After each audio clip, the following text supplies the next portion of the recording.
Over the past few years, I've noticed the terms mess and messy appearing in descriptions and critical reviews of live art. Initially, this seems to refer to messiness in material terms, lots of stuff that artists use, wear, engage with, or destroy, work about, on, or with the body, and the messiness of personal experiences, and the exposure or vulnerability that their representation suggests. Artist Emma Frankland, whose work I'm going to come back to in the presentation, terms her work messy in the sense of being playfully destructive, and is keen to emphasise that the perceived vulnerability of being on stage in performance is actually a safe and empowered place to be.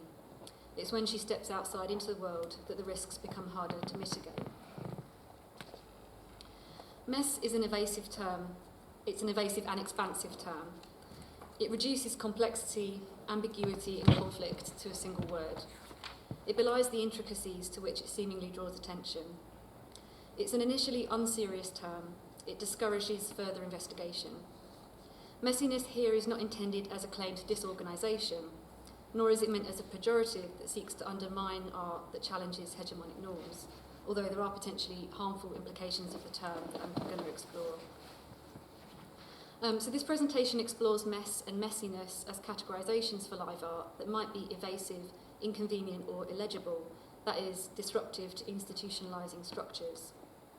Mess as a methodology of live art has been used to characterise a range of processes, including experiences of navigating institutional and creative spaces, particularly when accompanied by violence and the denial of agency, the transferal of figurative experiences of pain from one body to another, and messiness as a potentially productive tool for trans and gender diverse bodies. In relation to the tangible outcomes of live art, this presentation takes up the physical, material, and political messiness of the practice and asks, who is mess for? Who makes it? Who cleans it up? Who attends to it, nurtures and fosters it? How is it funded and archived? And what might readings of messiness reveal about the taste structures, economies, and uses of live art within institutional frameworks? Mess here is characterised as a strategic development of live art's established liminality. It's an invocation of messiness as a queer, apparently throwaway term. Sara Ahmed has used it to characterise the relationship between feminism, violence, and vulnerability, and processes of complaint within institutions. As in Ahmed's texts, messiness here is assigned as a preventive, an offhand term seemingly assigned in haste, which reveals a critical understanding of vulnerability that might otherwise be pathologised or framed by pity. I want to briefly explore mess and messiness as related to three characterisations or strategies for live art. The first is the relation of mess to use and usefulness. Recent scholarship on utilitarianism in art and culture offers a mode of thinking about mess and messy work as valuable and indeed useful in ways that highlight the structures of institutions, funding, and archiving. The second is related to the state of messiness or being a mess as one of vulnerability, which, when read through the lens of resilience, is revealed as a position of potential empowerment, not through resisting hardship by employing resilience, but by embracing perceived vulnerability in unexpected ways. The third characterisation offers a reading of messiness as a deterrent, a catch-all reference that acts as a placeholder, and often as a way of shutting down further inquiry into the tangle of issues or questions that the work proposes. I'm suggesting that descriptors of live art that are focused on messiness might initially and perhaps intentionally conceal a range of creative processes that resist legibility. To label something messy is to assign it a kind of artificial vagueness, though it can render the work illegible to and free from structures of containment. This line of thinking comes close to perspectives outlined in Beth Hoffman's 2009 article, Radicalism and the Theatre and Genealogies of Live Art, in which she notes that Rosalie Goldberg sees performance as a weapon against the conventions of established art, a characteristic that live artists in the UK have continually labelled to foreground. Hoffman develops an understanding of live art in connection with Lois Keedon's 1991 definition as, quote, a reserved site of interdisciplinarity, a kind of rhetorical and curatorial space that operates at the margins, culturally and aesthetically, and that eschews institutionalised recognisability, end quote. My conceptualisation of messiness as a strategy is that it works in proximity to an issue of legibility, but it also names a set of practices of art making, relates to the reception, circulation and conservation of live art, and is an important factor in the process and practice of research.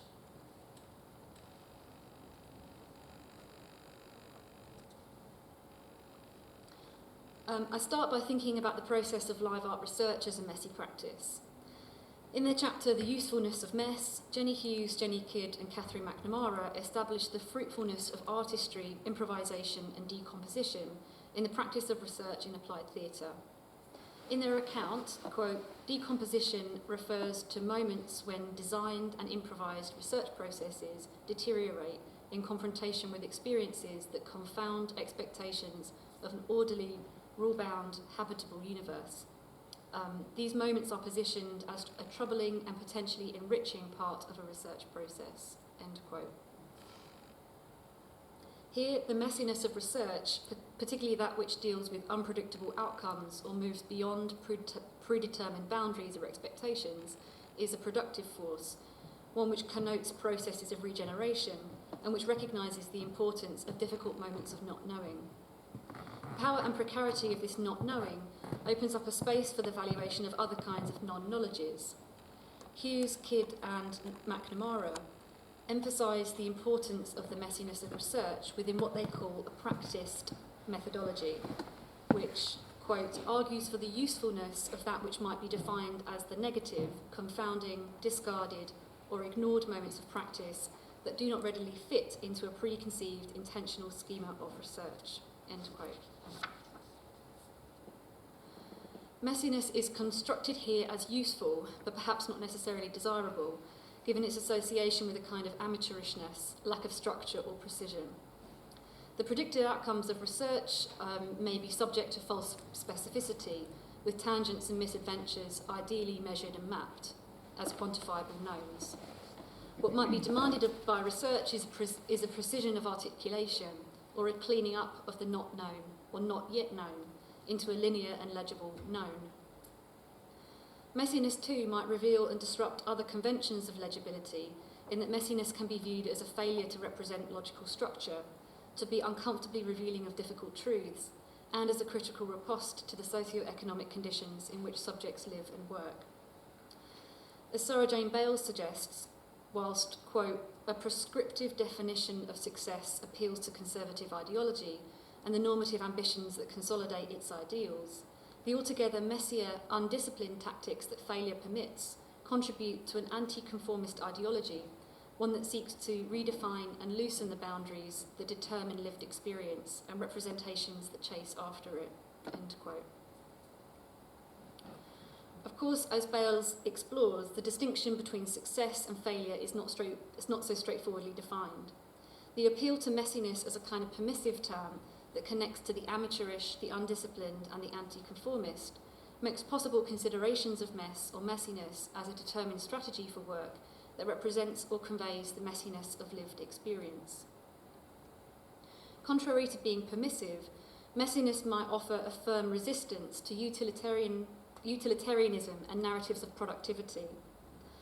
Ahmed, in What's the Use, suggests that the redemptive power of utility in Joseph Lancaster's 1803 publication, Improvements in Education, on the usefulness of public support for educating England's labouring class, is treated as future-oriented, as what can be extracted from a body given the use of the right methods. As Ahmed infers, quote, the implication is that those who are useful should be publicly supported, not because learning would be useful but for the labouring population, but because it would enable the labouring population to be useful and to instil in a generation of pupils the right kind of moral conduct, end quote. Usefulness is framed here as future-oriented in its apparent prevention of deviancy, with an overemphasis on educational frameworks as ideological mechanisms.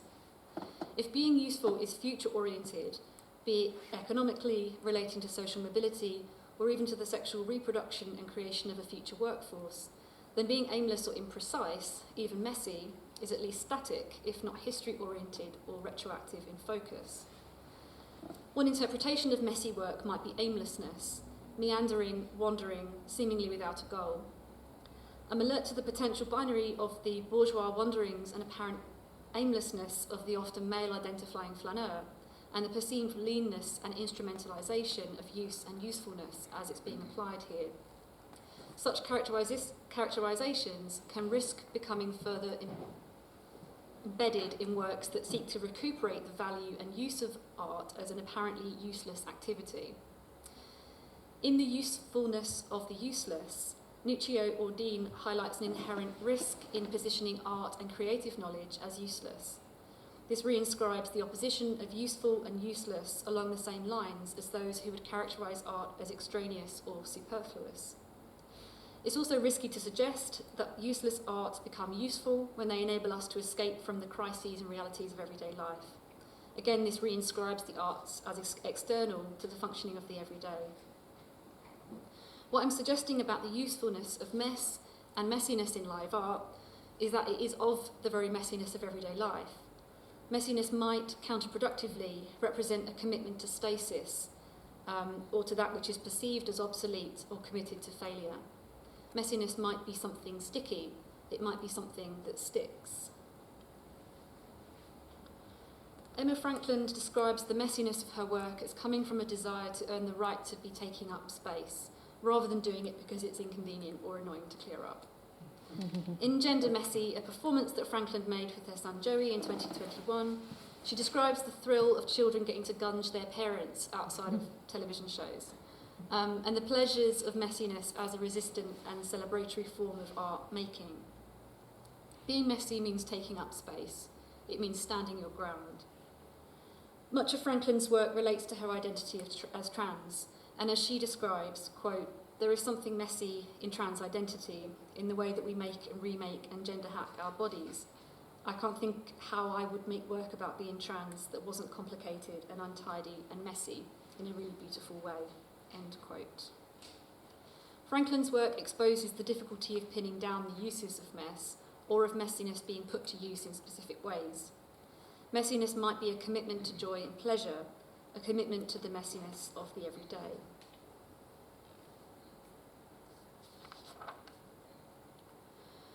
In Feminist Hurt, Feminism Hurts, Ahmed asks, quote, "What are the implications for feminism that our points of entry are often sore points? How many of us became feminists because of experiences of violence? I cannot separate my feminist history from my experiences of violence. What a tangle. Messy," end quote. Ahmed is using messy as a short-form description of a knotty entanglement, an assignment that's complex, even traumatic, but which avoids dealing directly with what is complex and about it and why. The finality of messy suggests the conversation is closed. Ahmed, of course, goes on to continue the discussion, but this signalling of finality is key to her argument. The need to notice and address harm can seem counterintuitive, given that we might repress hurt as a mode of survival, a way to work past hurt by putting harm out of harm's way. In other words, tidying away hurt or trauma into a term, messy, that encapsulates its complexity without having to divulge it.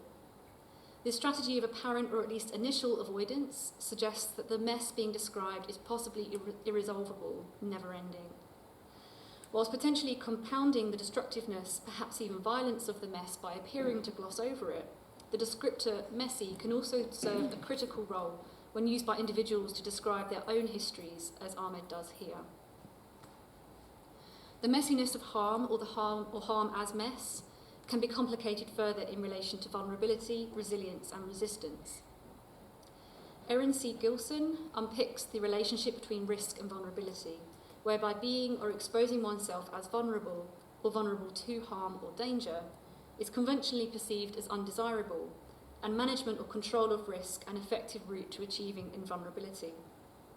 In other words, vulnerability or perceived vulnerability is commonly associated with weakness or a lack of resilience, rather than a specific set of conditions which have caused or expedited that vulnerability. Those unable to manage risks that threaten to impose or exacerbate vulnerability are deemed more susceptible, by being vulnerable, one becomes more vulnerable. However, Gilson proposes that, quote, managing risk by appearing to embrace it is central to the entrepreneurial form of subjectivity that is the paradigm for invulnerability in capitalist Western societies, and thus it is in relation to risk that we seek to shape ourselves as invulnerable subjects, end quote. One's proven or perceived abilities to succeed in the face of risk breeds a culture of exceptionalism and simultaneously promotes the assumption that everyone has access to the same resources, skills and experiences to achieve and bolster invulnerability. This is perhaps most evident in contemporary understandings of resilience as the individualised deployment of readily available strategies for managing threats to well-being, motivation and productivity. The emphasis on individuals' need to help themselves in moments of crisis defers accountability of employers, economic structures and government policies which otherwise oppress subjects or create conditions in which a decent standard of living or quality of life is unfeasible. An over-reliance on resilience as a mode of survival encourages subjects to normalise forces that are negatively impacting their lives and encroaching on their agency. Arguably, and following Gilson's suggestion, one's ability to weather and even thrive in or through particular hardships prepares the way for future battles that will no doubt be encountered. If mess is conventionally understood as an undesirable force or state, then it's important that as successful subjects we work hard to achieve neatness, competence, resilience, lest we be labelled lazy or sloppy. We are human, susceptible to risk, accident and failure.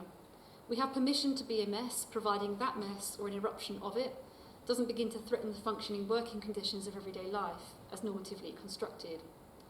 Messiness or being a mess can be an indicator of being troublesome, trying or otherwise disruptive. I draw on Ahmed's work on use and vulnerability to understand how messiness or being a mess can be a process of making oneself vulnerable, not in order to achieve invulnerability, but to signal that societal structures are compromising subjects' agencies, or as Jack Halberstam has termed it, enacting biopolitical attempts to manage life and bodies and desires. In this way, eruptions of mess and messiness are useful. They can tell us that something is wrong, that something is not right. Something needs attending to that is not otherwise served adequately served by current circumstances and conditions. Mess can be not just a source of danger or fear, a signal to stay away at all costs, but a signpost that indicates conventions have been disregarded and that resistance is being mobilised. In cleaning up after capitalism, the vacuum cleaner, artist and activist James Leadbitter, posted signs on the windows of Virgin Megastore in Nottingham city centre. One reads, "As the Middle East is about to burst into the flames of war, the vacuum cleaner releases his new hit single with its flip side, War is Messy Big Business." Leadbitter operates a vacuum cleaner in the store, around the stands of CDs and merchandise and among the perusing customers. When staff approach him and ask him to stop, citing health and safety concerns because he's plugged his own vacuum cleaner into the store plug's sockets, Leadbitter explains that he's cleaning up after capitalism and continues to vacuum by rolling the now unplugged device around on the carpet. Leadbitter is heard explaining to passers-by that they should just be careful, it's a bit dirty around here, while vacuuming the floor around them. Leadbitter appears to continue the work of institutional critique, particularly in further iterations of the project at the Museum of Contemporary Art Chicago, where he performs similar cleaning acts with an unplugged vacuum on the museum's forecourt, warning passers-by to watch out for the corporate art gallery and highlighting the corporate sponsors and funders that sit comfortably alongside the museum's collections. In a further version of the piece staged in New York, he sets up next to the Wall Street Charging Bull statue and warns visitors to watch out for the corporate bullshit around here. You don't want to stand anything, you might dirty your shoes. And as he's cleaning the statue, he says, "The economy's a mess, we're just doing our bit." So Leadbitter positions himself as someone labouring to clean up the mess of capitalism in the aftermath of its ongoing destruction, and highlighting the art world's complicity in continuing capitalism rather than seeking to upend it. The work highlights both the possibility of being a wrench in the machine of the smooth functioning of capitalism and the seeming impossibility of ever cleaning up after it. The idea of just doing our bit draws focus to the possible impacts of small interventions in large-scale corporate ideations of economy and power. Cleaning up can be framed as a caring action, one of maintenance and conservation. We might even consider the work of curators and archivists along these same lines. However, cleaning up can also be characterised as a thankless task, one whose usefulness is unlikely to be acknowledged or repaid. Leadbitter is both a caretaker figure and a shaker of ideologies, one who draws attention to the pretence of moral values we hold dear. His work offers a resistance to institutional structures, corporatisation, Western economies.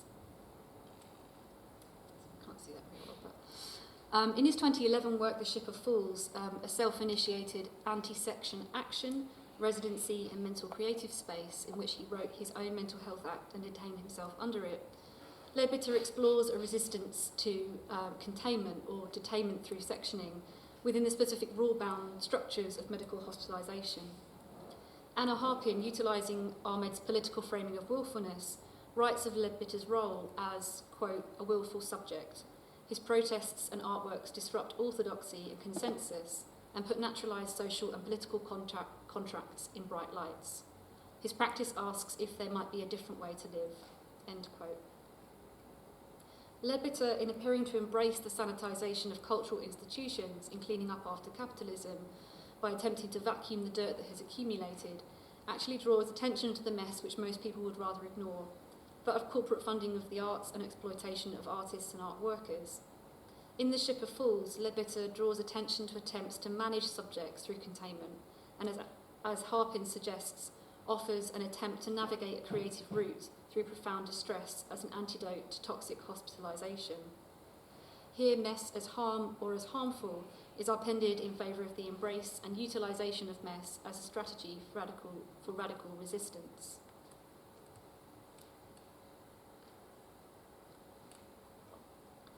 In this final section, I want to move from the uses and usefulness of mess and its embrace as a strategy of resistance towards an understanding of mess as a deterrent and the potential for harm that this concept might imply. Mess is a potentially infantilising, trivialising and unserious assignment for live art. Gavin Butt has written of contemporary post-drag performance as inhabiting, quote, a recognisably campy or even trivialising idiom, but the kind of utterances that structure these performances are very far from merely trivialising, since they address so-called serious subjects, including politics, trauma and violence, end quote. For me, messiness is not in itself unserious. What it proposes is that serious subjects like politics, trauma and violence are in and of themselves messy. Messiness is arguably almost always serious. It's not accidental or spontaneous, but something clearly planned and embedded. I mean this in relation to the practice of artists thought to make messy work, as well as to the various messes that we are in terms of crises of politics, economic downturns and ecological disasters, all of which are arguably steadily maintained and worsened by successive and planned policies of austerity, privatisation, among others. Emma Franklin has described in her work how messiness really throws people off and can suggest to spectators that there's an element of danger and risk at play. Franklin is speaking to the pleasures and frustrations of audience responses to the perceived spontaneity or accidental messiness through which her work is sometimes read. The notion, for example, that spectacular visual moments or structural innovations that take spectators by surprise are unplanned or merely fortuitous. Through this logic, the labour and impact of messiness is read and thus undermined as coincidental, rather than carefully crafted and rehearsed. The opposite might be said of readings of Lucy McCormack, whose 2021 performance of Life Live was dubbed in a Guardian review a hot mess, and the set deliberately shoddy. As Phoebe Patey-Ferguson has identified, archly clumsy, unpolished or cheap strategies in performance are often perceived to be a live art aesthetic, an approach that Patey-Ferguson is thankful that McCormack's work steers well clear of. My approach too is to steer clear of claiming mess as a live art aesthetic, but that eruptions of messiness, whether perceived as deliberate shoddiness, juxtaposed with tightly choreographed routines, or chance moments of spectacle that belie the carefully orchestrated destructiveness of the works, offer moments through which live art evades legibility, but which also draws attention back to the messiness of lived experience and its reconstruction or translation through performance. Haunting the use of the term hot mess are uncomfortably gendered readings of public disarray, or peculiar spectacularizations of failure and vulnerability. As a response to vulnerability's negative connotations, but its usefulness in making visible the effects of oppression, many have attempted to redefine the term, suggesting that vulnerability should be and is able to be recuperated. In renewed understandings, vulnerability becomes potentially revelatory. It might mean openness to attack, but it can also be interpreted as being open to change.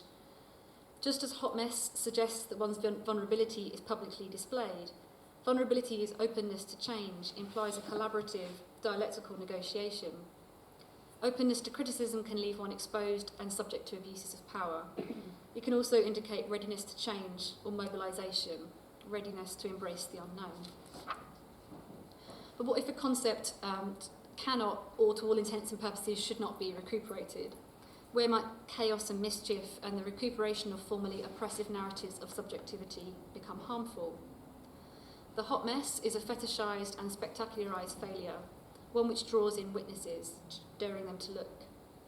In McCormick and Franklin's work, at least, messiness is a strategy of deterrence, throwing audiences off. It's a faux blasé term that draws focus to conventional understandings, conventional responses to mess and complexity, as something that one usually steers clear of. Messiness is both a superficial and highly complex assignment. My conception of messiness relates quite readily to the heterogeneity that Erich Rogoff identifies as both a serious and responsible way of engaging with contemporary life, despite the demand of market forces for art that can be branded and consumed under a unified title. The art world, in Rogoff's conceptualization, quote, doesn't give audiences credit for being able to live out contradictions, and thinks of culture as something that needs to be served up as entirely digestible or accessible as that concept that circulates around the institutions of culture would have it, end quote. If there is an ethics of mess, perhaps the partner to an ethics of care, this might suggest our sense of responsibility to attend to the messiness of life as represented in and through live art. Mess appears to invite readings of excess, pleasure and risk, as well as connections between messiness and fear of failure, the unknown, the illegible, and fear of what proximity to messiness might imply. Within this framework, taking mess seriously or thinking seriously about mess might indeed attend to accessibility in surprising ways. But what is at stake in recuperating or rerouting mess through live art practice and research? Messy work might feel abstract or complex, particularly if it doesn't appear to conform to structures of legibility, perhaps even those which frame live art as liminal, or as John Mackenzie terms, the liminal norm. What I hope to have offered here is a sense in which concepts, practices, and descriptors of messiness might propose a different economy of live art practice and research, one which appeals to the wayward and willful temporality of stasis or stickiness as a history of the present. Thank you.